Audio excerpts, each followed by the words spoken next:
Uzul PHP dersligi birinchi qism PHP haqida qisqacha tushuncha. PHP'ni o'rganish uchun oldin cho'qim HTML bilimlarini bilishimiz shart. Ham shundaqla JavaScript kodi qatorliq asosiy kod bilimlarini bilsak, buningki rolni texmo yaxshi joriy qildira olamiz. Birinchi PHP degan nima? PHP deganimiz harakatchan tor bekat tuzish qo'llanilgan bir xil programma tili. Darajadan tashqi tekst bir taraf qilg'uch Hypertext Processor degan so'zning qisqartılması. PHP mulazimtir eg'izdagi tek kod tili hisoblanadi, u mulazimtir deb yurgizildi.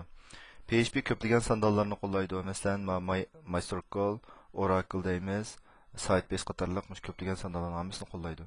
PHP ochiq kodli detal, ya'ni open source software. Uningki asos kodni biz tor bekatlardan yoki munosabatli texnik munbarlardan tushira olamiz. PHPni butunlay yaxshi tushirib ishlatamiz. PHPda har qanday tor bekatni qurg'ili bo'ladi. Uyg'urlarninki shu tor texnikasidagi boshlang'ich tor bekat, Nurqutninki baş betidagi alayı tavsiya qismini qaraydigan bo'lsak, diska sistemasi, PHP Wine sistemasi shu asosan barliq Uyg'urcha munbarlar bu sistema tuzilgan. Aniki WordPress blog sistemasi, dadasi emas, universal bekat sistemasi, aniki Uyg'urcha HTTP qomus sistemasi deganlarning hammasi PHP til tuzilgan.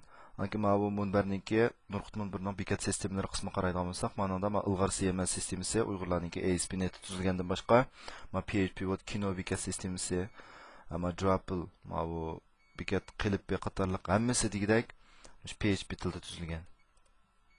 Manaki 2013 yil statistika asoslanganda dunyoda eng oldin qatordagi 40 tor bekatning ichida 19 tor bekat PHP tilda xizmat qilgan bo'lib, undan boshqa davlatimizdagi oldingi 10 o'rindagi davlat tor bekatlarning hammasi PHP tilda yozilgan. Masalan, Baidu tor deymiz, Tongshin tor deymiz, 160 tor hammasi PHP da yozilgan. Bu mushtilning ishlatish ko'lami va ta'sir doirasi shundaqla texnik saviyasining dunyo bo'yicha oldingi qator turganligini kuchli isbotlab turibdi. Ikkinchi PHP hujjati degani nima? PHP hujjati tekst HTML xat kuchlari va tag kodidan tashkil topadi.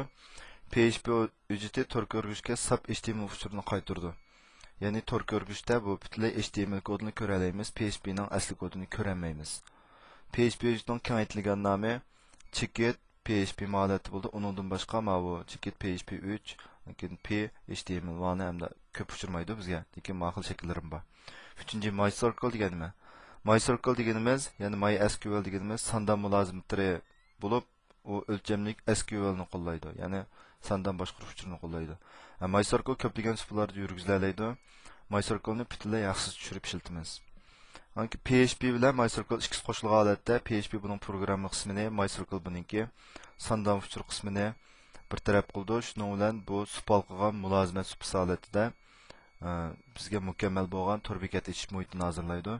Bu supalqa degan gap, masalan biz bu programmani Windows muhitida yozsaqmi yoki boshqa sistemada yozsaqmi, yasab bo'lgandan keyin buni Linux'lik yoki Unix'lik supida buni yurgizsak, yana normal yurgiziladi demakchi. Hech qanday cheklama yo'q.